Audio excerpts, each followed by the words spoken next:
Assalamualaikum warahmatullahi wabarakatuh. Salam sejahtera bagi kita semua.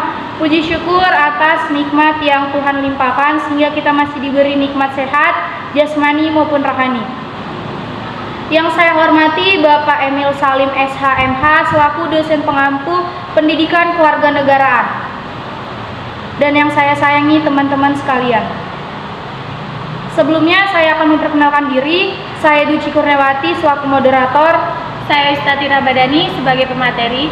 Saya Rani Fitri sebagai pemateri. Saya Felda Sajat Mafiranti sebagai pemateri. Kami dari 1D Manajemen Fakultas Ekonomi Universitas Asahan ingin menyampaikan isi materi kami yang berjudul Wawasan Nusantara. Pengertian wawasan Nusantara. Ada pula pengertian wawasan Nusantara secara etimologi. Wawasan Nusantara berasal dari bahasa Jawa yang artinya wawas, yang berarti pandangan. Nusa yang berarti kesatuan, kepulauan dan antara yang bermakna dua samudra. Ada pula berdasarkan TAP MPR pada tahun 1993 dan 1998 tentang GBHN. Wawasan Nusantara adalah cara pandang dan sikap bangsa Indonesia tentang jati diri dan lingkungan yang mengutamakan persatuan dan kesatuan bangsa, serta kesatuan wilayah dan tercapainya tujuan nasional. Ada pula secara umum, wawasan Nusantara adalah cara pandang atau cara melihat kesatuan kepulauan yang terletak di antara Asia dan Australia, juga dua samudra, yaitu Samudra Hindia dan Samudra Pasifik.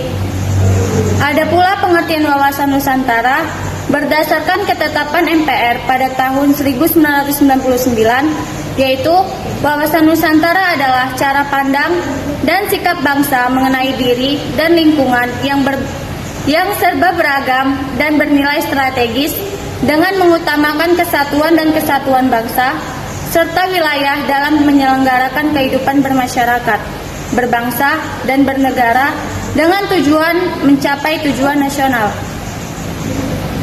Fungsi wawasan Nusantara. Yang pertama, pertahanan dan keamanan nasional mengarah pada pandangan geopolitik negara Indonesia. Pandangan tersebut mencakup tanah air serta segenap wilayah negara Kesatuan Republik Indonesia. Yang kedua, wawasan kewilayahan Indonesia termasuk pemahaman mengenai batas wilayah Indonesia agar terhindar dari potensi sengketa dengan negara lain. Yang ketiga, wawasan pembangunan dengan beberapa unsur di dalamnya serta sosial politik, kesatuan politik pertahanan, serta keamanan negara, ekonomi dan sosial ekonomi. Dan yang keempat, konsep ketahanan sosial. Konsep ketahanan sosial yang memegang peranan penting dalam perencanaan pembangunan, kewilayahan, serta pertahanan keamanan nasional. A. Asas kepentingan bersama, yaitu bangsa Indonesia memiliki tujuan dan kepentingan yang sama. Hal ini terlihat dalam proses perjuangan mengusir penjajah untuk meraih kemerdekaan. Kini asas kepentingan bersama juga dapat diterapkan dalam masa pembangunan. B. Asas keadilan bangsa Indonesia tanpa terkecuali mempunyai hak yang sama dalam segala aspek kehidupan. C. Asas kejujuran. Kejujuran dalam bertindak maupun berpikir merupakan hal yang sangat penting, lantaran itu kehendak dan tidak harus sesuai fakta dan tidak melanggar ketentuan hukum demi kemajuan bersama. D. Asas solidaritas. Solidaritas bisa disebut sebagai kepedulian tentang orang lain serta rela berkorban untuk kepentingan yang lebih luas. Solidaritas diterapkan dengan tetap mengusung sikap saling memahami dan menghargai tanpa memandang perbedaan. E. Asas kerjasama. Kesadaran tentang tujuan dan kepentingan yang sama tentu dapat menumbuhkan kesadaran untuk kerjasama. Kerjasama dapat diwujudkan dengan koordinasi antar elemen masyarakat maupun menerapkan sifat gotong royong dan saling membantu.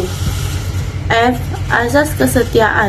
Kesetiaan menjadi salah satu pilihan utama dalam asas wawasan Nusantara. Persatuan dan kesatuan tak bisa terwujud tanpa dilandasi kesetiaan.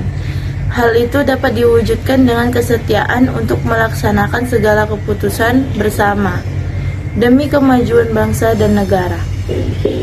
Hakikat wawasan Nusantara. Hakikat wawasan Nusantara adalah kesatuan dan keutuhan nasional negara Indonesia. Hal tersebut secara luas dapat diartikan sebagai cara pandang yang selalu utuh, menyeluruh dalam lingkup Nusantara. Demi kepentingan nasional, setiap warga negara tanpa terkecuali harus berpikir, bersikap, dan bertindak secara utuh dan menyeluruh, semata-mata demi kepentingan nasional. Karena itulah, hakikat wawasan Nusantara juga dapat diartikan sebagai keutuhan serta kesatuan wilayah nasional atau persatuan bangsa dan wilayah. Implementasi wawasan Nusantara. Yang pertama, implementasi di bidang pertahanan dan keamanan. Yang kedua, implementasi di bidang politik.